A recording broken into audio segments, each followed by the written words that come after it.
Good morning students. So today we are going to perform synthesis of benzocaine, and benzocaine is nothing but it is basically a local anesthetic and it is an ester. And you know, for synthesis of any ester the two important components are an acid and an alcohol. So we have to treat this in presence of an acid catalyst and perform the reaction. So we'll look at the requirements for this reaction.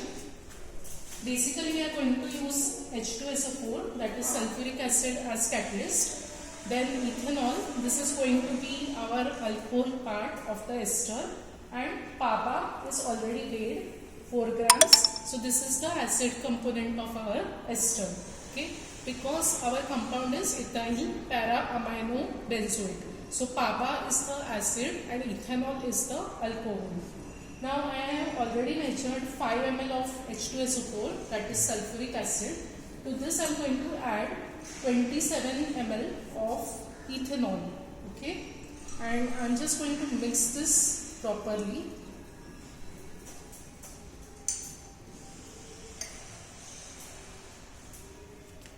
So here ethanol is actually the component of the ester as well as it is used as a solvent. Okay, then depending on how much acid we are using, the reaction can be driven towards the forward direction, because esterification is basically a reversible reaction. Reason being, along with the ester formation, when you react acid and alcohol, there is formation of water molecule. So the water molecule which is formed as a byproduct can bring about the hydrolysis of the main product, that is your ester. So the concentration of the acid as well as alcohol plays a crucial role in any esterification reaction. Now we are just going to stir this properly for 5 minutes. Pause. So after mixing ethanol and H2SO4 in the round bottom flask, I am going to add PABA, that is para-amino benzoic acid, which is pre-weighed 4 grams.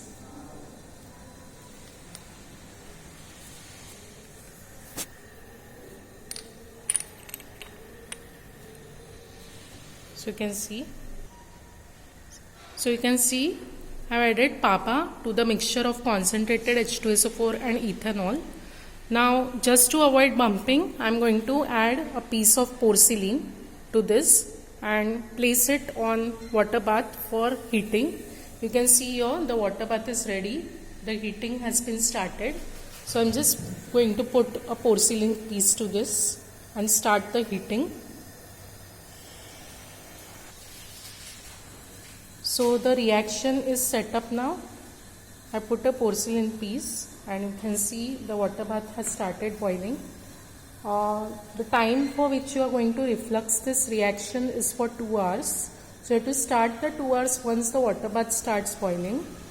Okay, so it has already started boiling. Now it is exactly 11 am. So I will be coming back at 1 pm and continue the explanation for the workup. Make sure the tap is on. Okay, the tap is on so that whatever vapors of solvent are getting vaporized, that is of ethanol or H2SO4, so that is going to just condense back and fall into the RPF. I am just going to stir this reaction mixture once. So we will continue heating for 2 hours up to 1 pm. Okay. So now 2 hours is completed, 2 hours of reflux. I have just removed the reaction mixture, that is the product mixture. Now as per the procedure, we are supposed to pour this hot solution in 80 ml of water placed in a beaker. So here you can see a beaker is placed, 80 ml water is added. So I am just going to pour this solution to the beaker.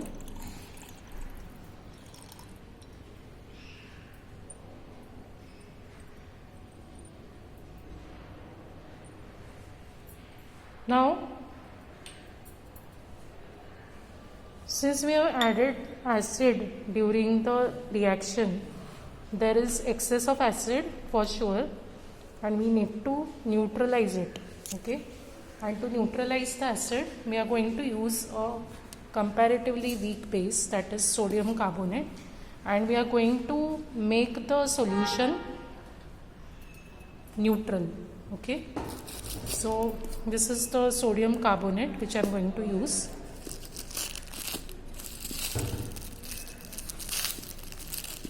And I'll just check with litmus once the solution is neutral. I'll stop adding sodium carbonate. Stir करायला glass rod द्या मला. So you can just see there is quite excess of acid. So it is getting neutralized. There is evolution of carbon dioxide. At the same time, some amount of PPT is getting generated. So that is nothing but your compound, because your ester, it is going to precipitate only when the solution is neutral.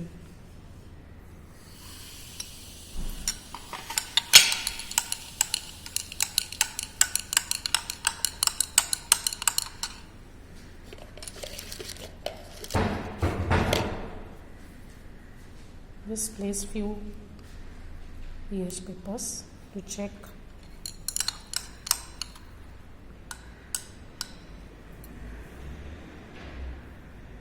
Still it is quite acidic, you can see.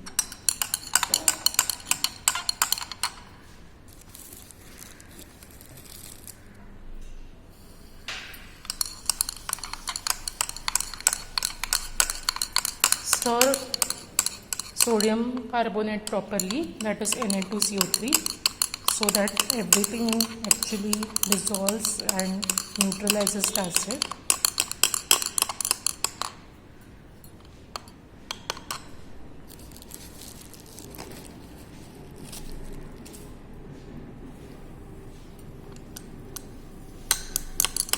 Because now you can see you are getting a curdy white PPT at the top. And if you are adding Na2CO3 and not stirring well, the Na2CO3 will be just a part of the precipitate. So make sure you are stirring properly. Check again the pH paper or litmus paper. Still it is quite acidic, so we need to add more. I have continued the addition of Na2CO3. Now we'll just check the pH paper. What is the pH of solution? And you can see it is only slightly reddish in color. So we can just add just a pinch or a very small quantity of Na2CO3 more, and probably it will be done.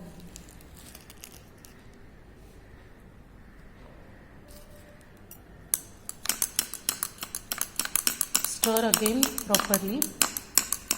You can see you are getting a white PPT, curdy white PPT. So this is your compound, that is benzocaine.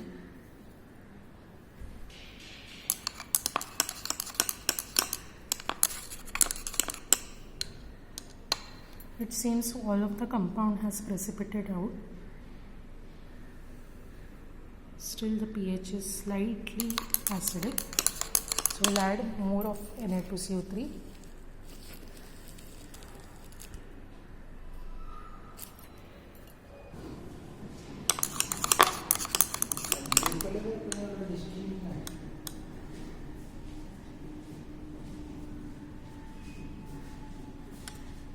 We'll continue addition of Na2CO3. Now I have added more of Na2CO3. We'll just look at the pH. And you can just see it is near to green. So obviously it has neutralized. So we can stop the addition of Na2CO3. Now I am just going to filter this precipitated product and dry it in air and recrystallize it using ethanol. So our filtration assembly is ready. The vacuum is on. Filter paper is wetted with the solvent. Now I'll be just pouring this solution with the precipitate of benzocaine.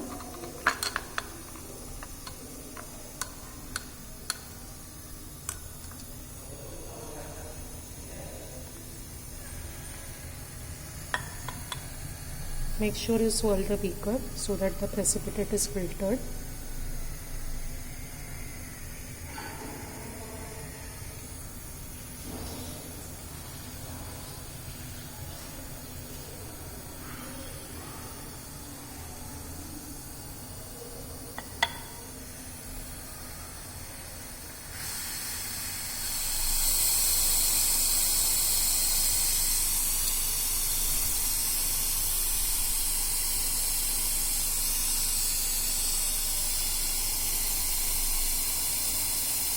You're getting quite good quantity of precipitate.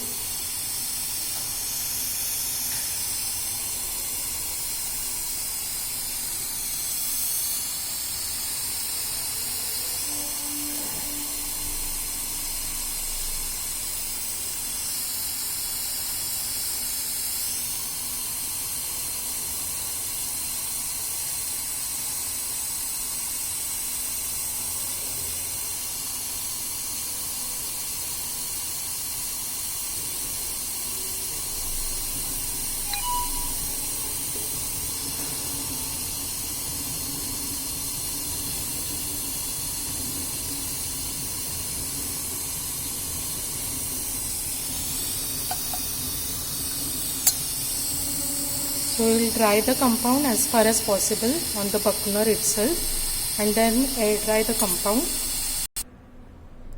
You can see the compound is quite dried on the buckler. I am just removing it on a paper, dry paper. So I just kept this compound for air drying for some time. So this is your crude benzocaine and we are supposed to recrystallize it using ethanol. So I'll just make the things ready for recrystallization till the compound air dries.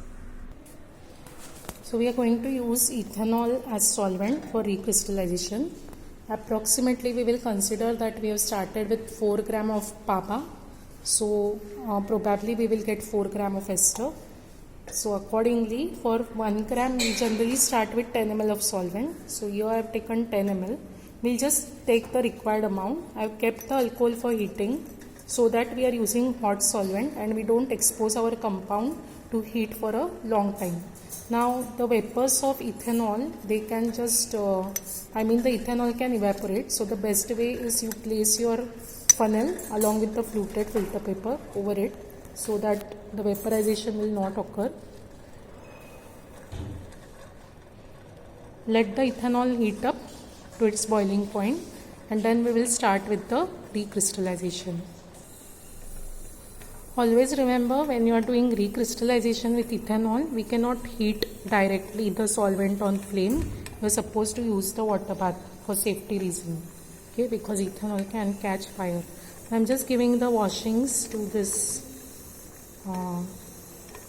fluted filter paper. I am just making it moist so that it will help in the fast filtration and there will be no premature crystallization on the filter paper.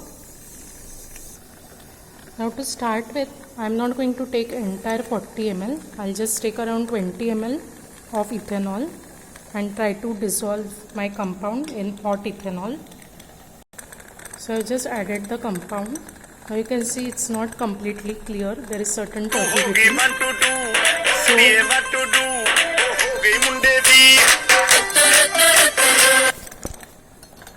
I will just heat it a bit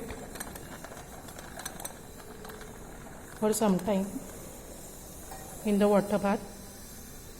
Make sure you place the funnel so that the ethanol does not vaporize off.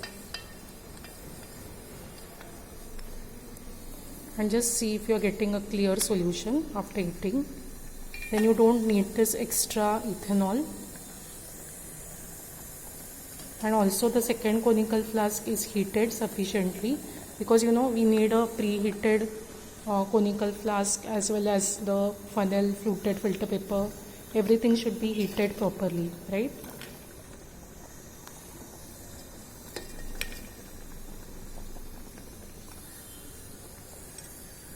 So the solution is clear. Just a little bit of ethanol is required. So I'm adding the hot ethanol. Now because of this, even my fluted filter paper, it has become hot. Okay.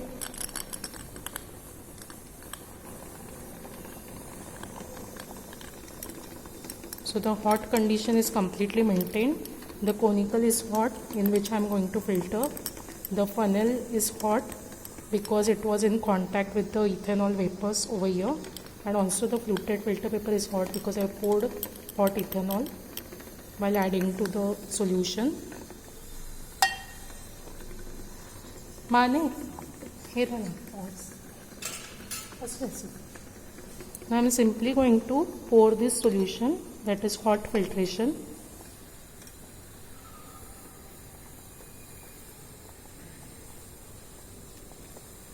Instantaneously, immediately, to make sure that there is no premature crystallization on filter paper.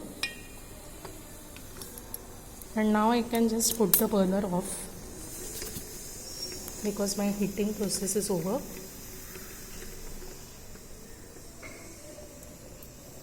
So you can see definitely the fluted filter paper is helping to filter the solution fast. Also the crude product was not so colored, so I have not given any sort of charcoal treatment. Next step is, after hot filtration, I am just going to remove this flask and place it at room temperature, get it to room temperature.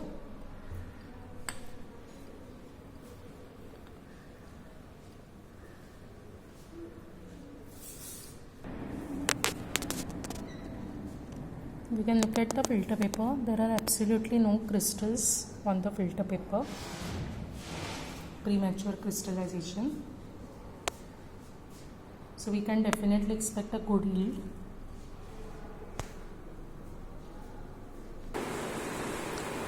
So we are going to keep this flask for cooling, get it to room temperature first.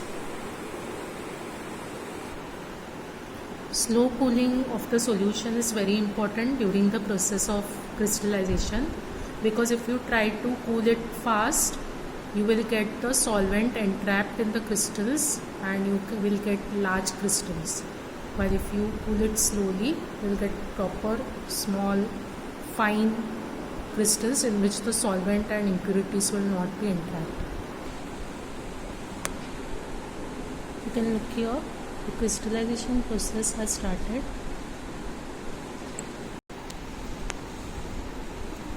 Now I am just placing the conical flask in ice bath.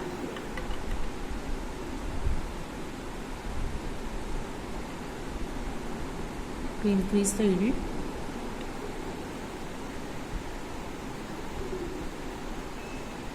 Now I will simply filter the crystals and dry it properly, determine the melting point. So you can see the shiny crystals of benzocaine. I'm just filtering.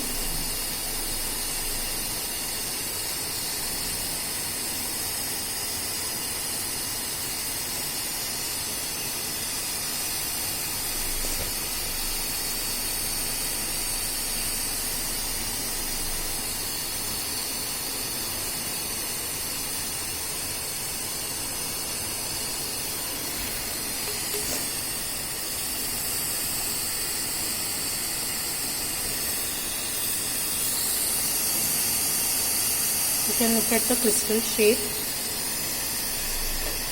They are orthogonal crystals. not needle shaped.